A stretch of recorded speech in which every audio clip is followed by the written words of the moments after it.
Chapter 19 The Truth About Tom's Dream. When Tom came home for lunch that same day, he was terribly sad, and what his aunt had to say to him didn't help him to feel any better. "Tom, you're lucky I don't beat you right now." "Why, Auntie? What's wrong?"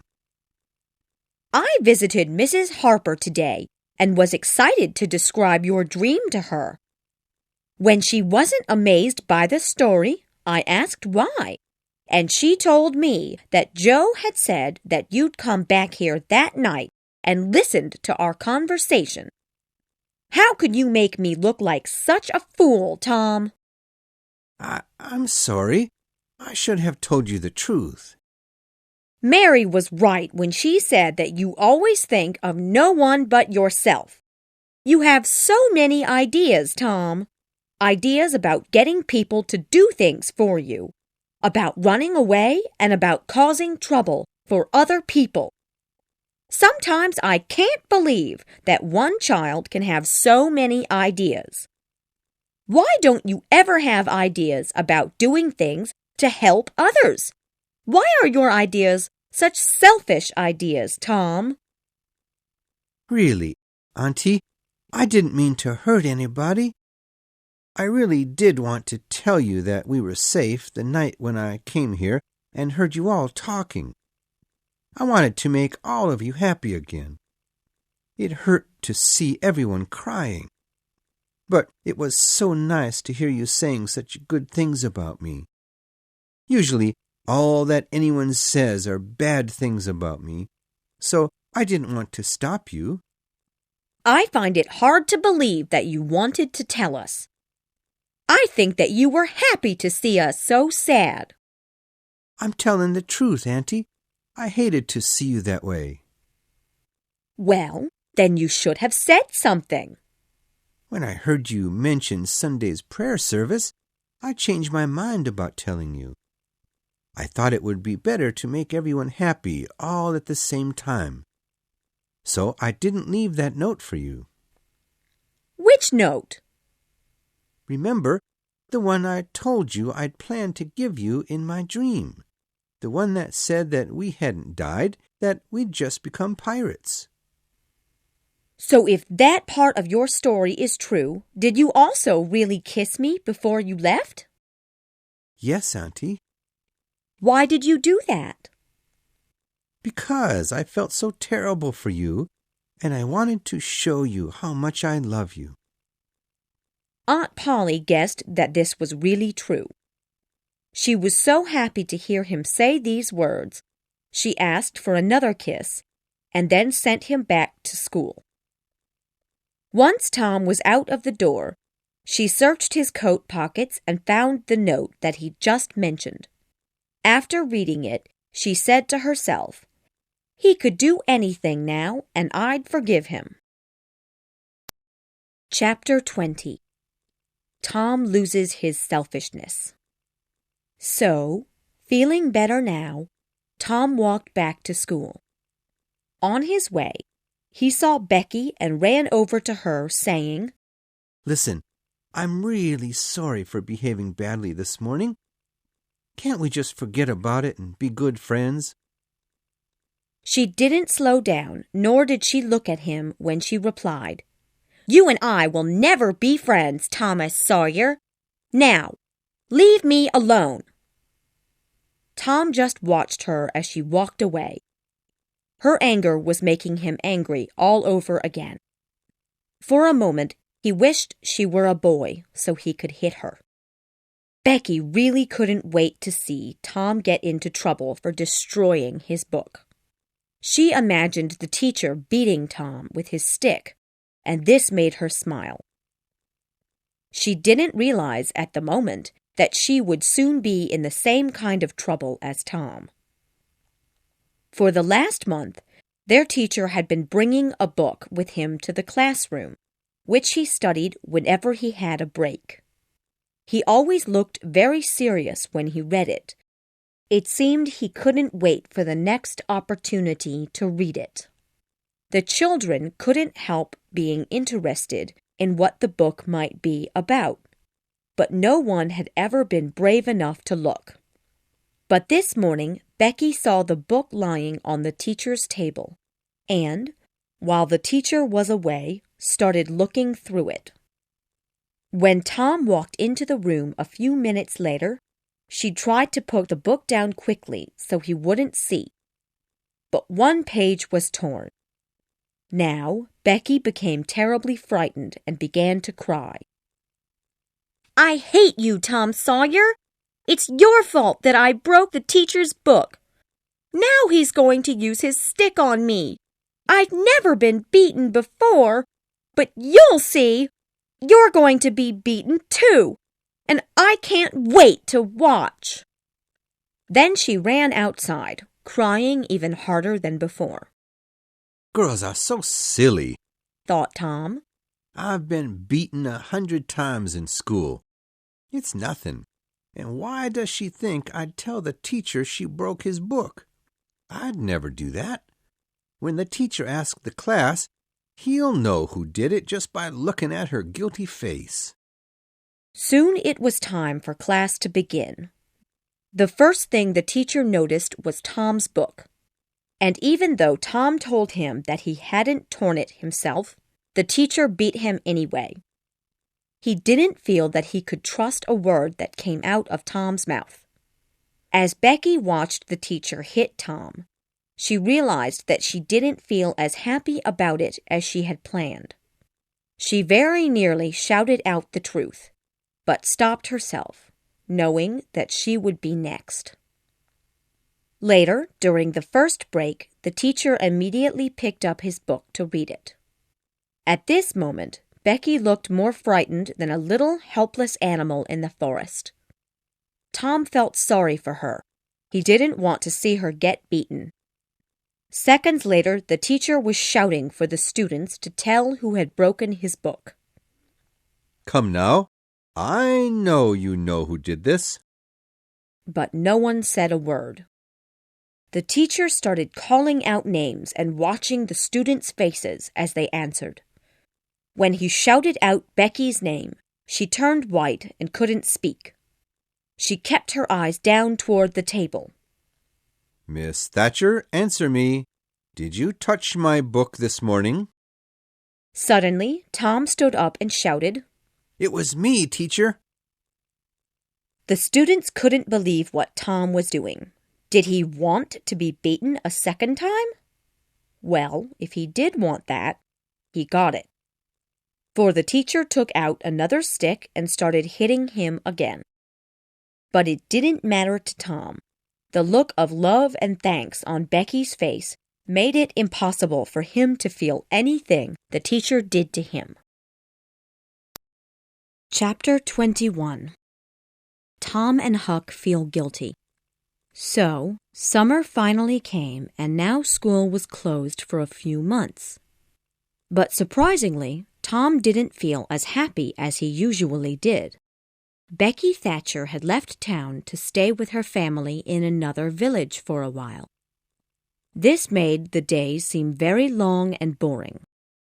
So Tom had a lot of time to think, and what he thought about most was the memory of Indian Joe killing the doctor in the graveyard. No matter how hard he tried, he couldn't get it out of his mind. Soon, Tom fell ill. He stayed in bed for 2 weeks where he could avoid hearing the news from the village.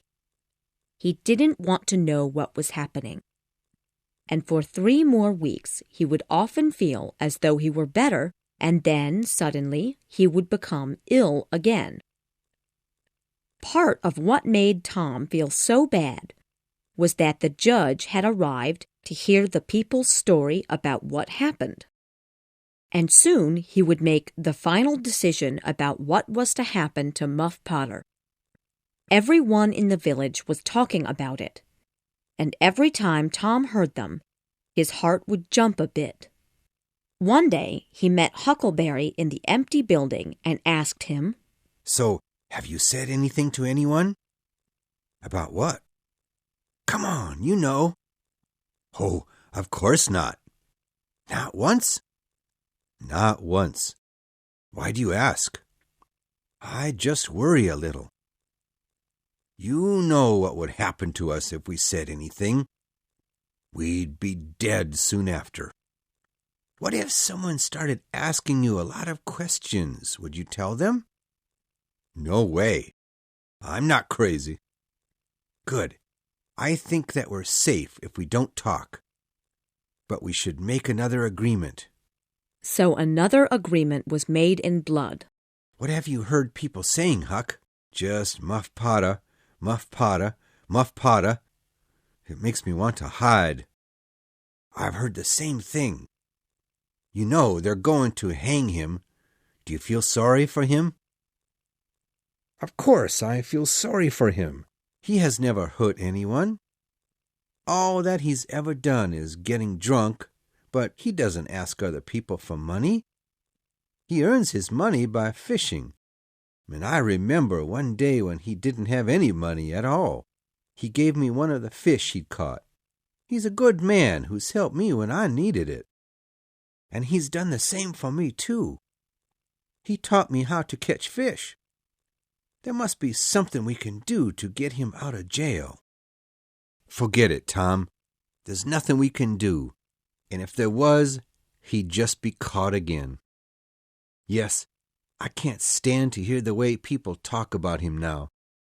And he shouldn't be remembered like this after he dies. He's not the killer everyone thinks he is. Later that evening, the boys went to visit Potter. They had done this before, always going to his window and giving him some of Huck's tobacco and a little something to eat. Potter always appreciated their visits. The boys noticed this, and it made them feel even sadder. Tonight, as they talked, Potter said, You boys haven't treated me differently since I was put in jail, but everyone else hates me now, even if I'd been friends with them before. All the people I'd tried to help in the past, they've forgotten me. They never come here to see me. You're the only people who have been good to me in these terrible times, and I want you to know I'll always remember your kindness. Now, I want to give you some advice, boys. I've done something terrible. I never thought that I could do something like that before, but, well, I guess I was just drunk. But now I'm going to die for what I did. Anyway, I want to tell you this. Don't ever be like me. Don't let drinking control and destroy your life like it has controlled and destroyed mine. I hope you're listening very carefully. I know what I'm talking about. You two boys are good people, and if you do what I tell you, you'll stay good. Can you come here closer so I can see your faces better? Yes, those are the faces of two good boys who've helped old Potter in his times of trouble, and I know that they'd do more if they could. Now, you boys go on home. It's starting to get late. Tom felt terrible. He couldn't sleep well at all, and he spent the following 2 days sitting outside the courthouse. There, the judge was listening to the village's report about how the murder happened. As much as Tom wanted to go inside to hear what was happening, he wouldn't let himself. Huck was there too, but they tried not to sit with each other or talk at all, so no one would suspect them of knowing something. Whenever Tom heard the people talk about what was happening, the information was always bad. It seemed that Indian Joe had told his story well, and the judge believed it. Tom walked around thinking all day and night. When he returned home, he found himself lying in bed thinking more about Muff Potter and the judge. The next morning, the whole village went to the courthouse because this was to be the day that the judge made his decision.